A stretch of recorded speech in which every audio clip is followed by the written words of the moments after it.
श्री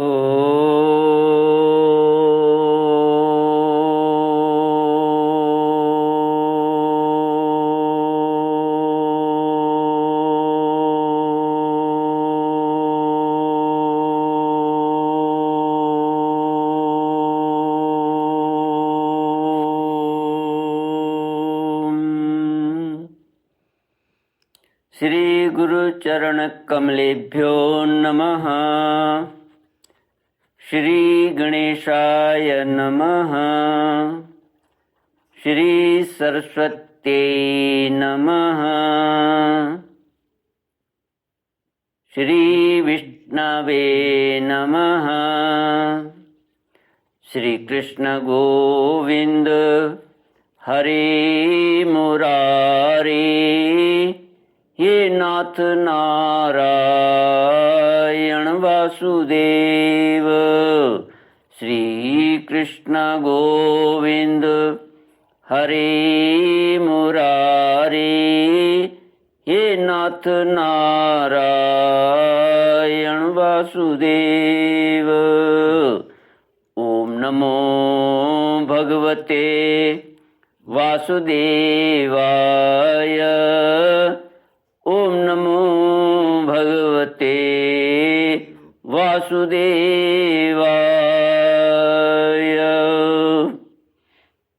कृष्णाय वासुदेवाय नमः।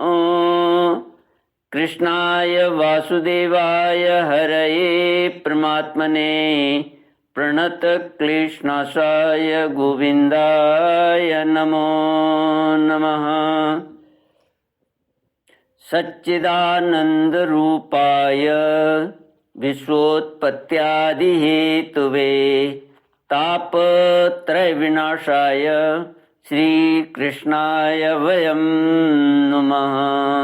श्री कृष्णाय वयं नमः। सच्चित आनंद स्वरूप परमात्मा जो सृष्टि की उत्पत्ति, पालन और संहार करता है तथा जीवों के आध्यात्मिक, आदि दैविक, आदि भौतिक तापों को नष्ट करने वाले हैं, अर्थात जीवों के मानसिक, शारीरिक और भौतिक दुखों को दूर करने वाले हैं, उन श्री कृष्ण भगवान को हम नमस्कार करते हैं। श्री कृष्ण गोविंद हरे मुरारी, हे नाथ नारायण वासुदेव। श्री हरि गरुड़ पुराण सारोद्धार 9वां अध्याय। गरुड़ उवाच कथितं भवता सम्यग् दानम् आतुरकालिकं म्रियमाणस्य यत् कृत्यं तदिदानीं वद प्रभो। श्री भगवानुवाच शृणुतार्क्ष्य प्रवक्ष्यामि देहत्यागस्य तद्विधिं मृतायेन विधानेन सद्गतिं यान्ति मानवाः। कर्मयोगाद् यदा देहि मुञ्चत्यत्र निजं वपुः तुलसी सन्निधौ कुर्यान्मण्डलं गोमयेन तु। गरुड़ पुराण सारोद्धार 9वां अध्याय। गरुड़ जी बोले, मरणासन व्यक्ति के निमित्त किए जाने वाले कृत्य। गरुड़ जी बोले, हे प्रभु, आपने आतुरकालिक दान के संदर्भ में भली भांति कहा। अब म्रियमाण मरणासन्न व्यक्ति के लिए जो कुछ करना चाहिए उसे बताइए। श्री भगवान ने कहा, हे तार्क्ष्य, जिस विधान से मनुष्य मरने पर सद्गति प्राप्त करते हैं, शरीर त्याग करने की, उस विधि को मैं कहता हूँ, सुनो। कर्म के संबंध से जब प्राणी अपना शरीर छोड़ने लगता है तो उस समय तुलसी के समीप गोबर से एक मंडल की रचना करनी चाहिए। वहां उस मंडल के ऊपर तिल बिखेर कर कुशों को बिछाए, तदनंतर उनके ऊपर श्वेत वस्त्र के आसन पर शालग्राम शिला को स्थापित करे। जहाँ पाप, दोष और भय को हरण करने वाली शालग्राम शिला विद्यमान है, उसके सन्निधान में मरने से प्राणी की मुक्ति सुनिश्चित है। जहाँ जगत के ताप का हरण करने वाली तुलसी वृक्ष की छाया है, वहाँ मरने से सदैव मुक्ति ही होती है। जो मुक्ति दानादि कर्मों से दुर्लभ है, जिसके घर में तुलसी वृक्ष के लिए स्थान बना हुआ है, वह घर तीर्थ स्वरूप ही है। वहाँ यम के दूत प्रवेश नहीं करते। तुलसी की मंजरी से युक्त होकर जो प्राणी अपने प्राणों का परित्याग करता है, वह सैकड़ों पापों से युक्त हो तो भी यमराज उसे देख नहीं सकते। तुलसी के दल को मुख में रखकर तिल और कुश के आसन पर मरने वाला व्यक्ति पुत्रहीन हो तो भी निसंदेह विष्णुपुर को जाता है। तीनों प्रकार काले, सफेद और भूरे के तिल, कुश और तुलसी, ये सब म्रियमाण प्राणी को दुर्गति से बचा लेते हैं। यतः मेरे पसीने से तिल पैदा हुए हैं, अतः वे पवित्र हैं। असुर, दानव और दैत्य तिल को देखकर भाग जाते हैं। हे तारक्ष, मेरे रोम से पैदा हुए दर्भ, कुश, दर्भ मैंने कुश, मेरी विभूति हैं। इसलिए उनके स्पर्श से ही मनुष्य को स्वर्ग की प्राप्ति होती है। कुश के मूल में ब्रह्मा, कुश के मध्य में जनार्दन और कुश के अग्रभाग में शंकर, इस प्रकार तीनों देवता कुश में स्थित रहते हैं। इसलिए कुश, अग्नि, मंत्र, तुलसी, ब्राह्मण और गौ ये बार बार उपयोग किए जाने पर भी निर्माल्य नहीं होते।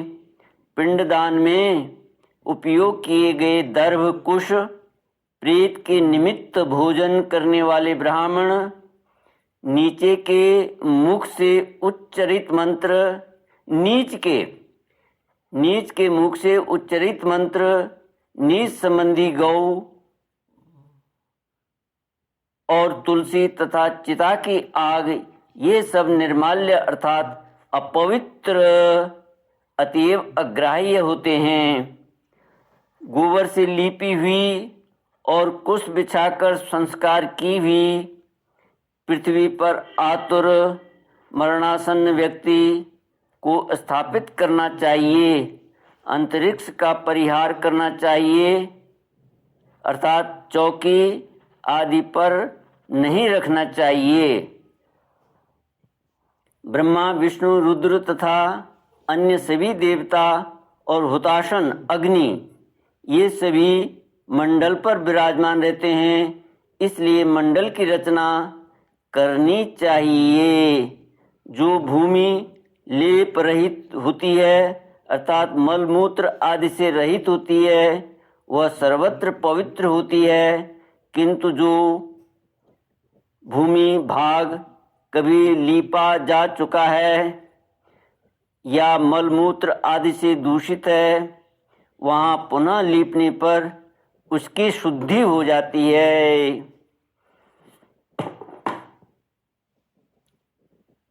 बिना लीपी हुई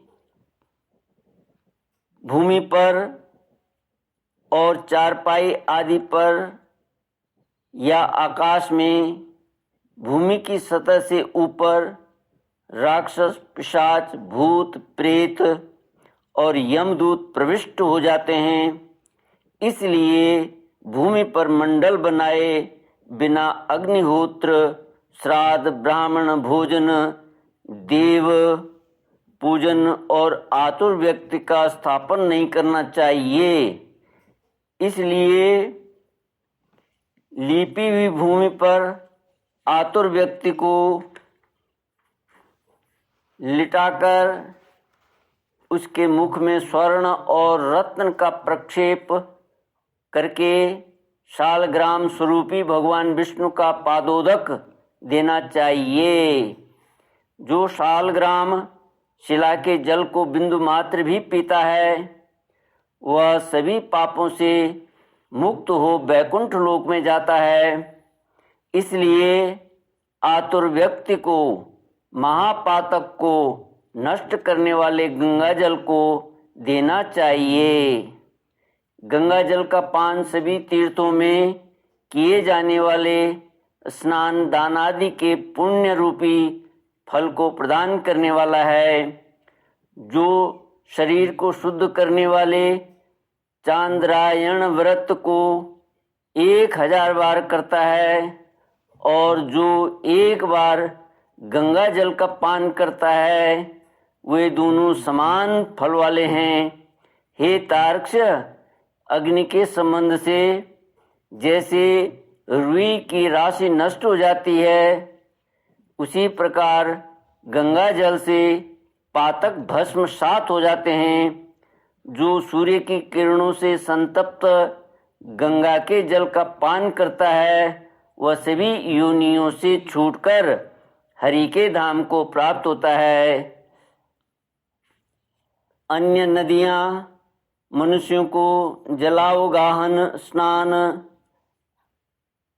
करने पर पवित्र करती है, किंतु गंगा जी तो दर्शन, स्पर्श, पान तथा गंगा इस नाम का कीर्तन करने मात्र से सैकड़ों हजारों पुण्य रहित पुरुषों को भी पवित्र कर देती हैं। इसलिए संसार से पार लगा देने वाले गंगा जल को पीना चाहिए। जो व्यक्ति प्राणों के कंठगत होने पर गंगा गंगा ऐसा कहता है वह विष्णु लोक को प्राप्त होता है और पुनः भूलोक में जन्म नहीं लेता। प्राणोत्क्रमण, प्राणों के निकलने के समय जो पुरुष श्रद्धा युक्त होकर मन से गंगा का चिंतन करता है वह भी परम गति को प्राप्त होता है। अतः गंगा का ध्यान, गंगा को नमन, गंगा का संस्मरण करना चाहिए और गंगा जल का पान करना चाहिए। इसके बाद मोक्ष प्रदान करने वाली श्रीमद् भागवत की कथा को जितना संभव हो उतना श्रवण करना चाहिए। जो व्यक्ति अंत समय में श्रीमद् भागवत के एक श्लोक, आधे श्लोक अथवा एक पाद का भी पाठ करता है वह ब्रह्मलोक को प्राप्त होकर पुनः संसार में कभी नहीं आता। श्री कृष्ण गोविंद हरे मुरारे, हे नाथ नारायण वासुदेव। ब्राह्मण, क्षत्रिय और वैश्य को मरण काल में वेद और उपनिषदों का पाठ तथा शिव और विष्णु की स्तुति से मुक्ति प्राप्त होती है। हे खग, प्राण त्याग के समय मनुष्य को अनशन व्रत, जल और अन्न का त्याग करना चाहिए और यदि वह विरक्त द्विजन्मा हो तो उसे आतुर संन्यास लेना चाहिए। प्राणों के कंठ में आने पर जो प्राणी मैंने संन्यास ले लिया है ऐसा कहता है, वह मरने पर विष्णु लोक को प्राप्त होता है, पुनः पृथ्वी पर उसका जन्म नहीं होता। इस प्रकार हे खग, जिस धार्मिक पुरुष के आतुरकालिक पूर्वोक्त कार्य संपादित किए जाते हैं, उसके प्राण ऊपर के छिद्रों से सुखपूर्वक निकलते हैं। मुख, दोनों नेत्र, दोनों नासिकारंध्र तथा दोनों कान, ये 7 ऊपर के द्वार छिद्र हैं। इनमें से किसी द्वार से सुकृति पुण्यात्मा के प्राण निकलते हैं और योगियों के प्राण तालुरंध्र से निकलते हैं। अपान से मिले हुए प्राण जब पृथक हो जाते हैं, तब प्राणवायु सूक्ष्म होकर शरीर से निकलता है। प्राणवायु ईश्वर के निकल जाने पर काल से आहत शरीर निराधार वृक्ष की भांति गिर पड़ता है। प्राण से मुक्त होने के बाद शरीर तुरंत चेष्टा शून्य, घृणित, दुर्गंध युक्त, अस्पृश्य और सभी के लिए निंदित हो जाता है। इस शरीर की कीड़ा, विष्ठा तथा भस्म रूप, ये 3 अवस्थाएं होती हैं। इसमें कीड़े पड़ते हैं, यह विष्ठा के समान दुर्गंध युक्त हो जाता है अथवा अंततः चिता में भस्म हो जाता है। इसलिए क्षण मात्र में नष्ट हो जाने वाले इस देह के लिए मनुष्यों के द्वारा गर्व क्यों किया जाए। पंचभूतों से निर्मित इस शरीर का पृथ्वी तत्व पृथ्वी में लीन हो जाता है, जल तत्व जल में, तेजस तत्व तेज में और वायु तत्व वायु में लीन हो जाता है। इसी प्रकार आकाश तत्व भी आकाश में लीन हो जाते हैं। सभी आकाश तत्व भी आकाश में लीन हो जाता है। सभी प्राणियों के देह में स्थित रहने वाला सर्वव्यापी शिव स्वरूप नित्य मुक्त और जगत साक्षी आत्मा अजर अमर है। सभी इंद्रियों से युक्त और शब्द आदि विषयों से युक्त मृत व्यक्ति के देह से निकला जीव कर्म कोश से समन्वित तथा काम और राग आदि के सहित पुण्य की वासना से युक्त होकर अपने कर्मों के द्वारा निर्मित नवीन शरीर में उसी प्रकार प्रवेश करता है जैसे घर के जल जाने पर गृहस्थ दूसरे नवीन घर में प्रवेश करता है। तब किंकिणी जाल की मालाओं से युक्त विमान लेकर सुंदर चामरों से सुशोभित देवदूत आते हैं और धर्म के तत्व को जानने वाले बुद्धिमान धार्मिक जनों के प्रिय वे देवदूत कृत्य इस जीव को विमान से स्वर्ग ले जाते हैं। सुंदर दिव्य देह धारण करके, निर्मल वस्त्र और माल्य धारण करके, स्वर्ण और रत्नादि के आभरणों से युक्त होकर वह महानुभाव जीव दान के प्रभाव से देवताओं से पूजित होकर स्वर्ग को प्राप्त करता है। इस प्रकार गरुड़ पुराण के अंतर्गत सारोद्धार में मिर्यमाण कृत्य निरूपण नामक 9वां अध्याय पूरा हुआ। श्री कृष्ण गोविंद हरे मुरारे, हे नाथ नारायण वासुदेव। ओम पूर्णमद पूर्णमिदं पूर्णात् पूर्णमुदच्यते पूर्णस्य पूर्णमादाय पूर्णमेवावशिष्यते। ओम शांति शांति शांति। हरि ओम। श्री गुरुभ्यो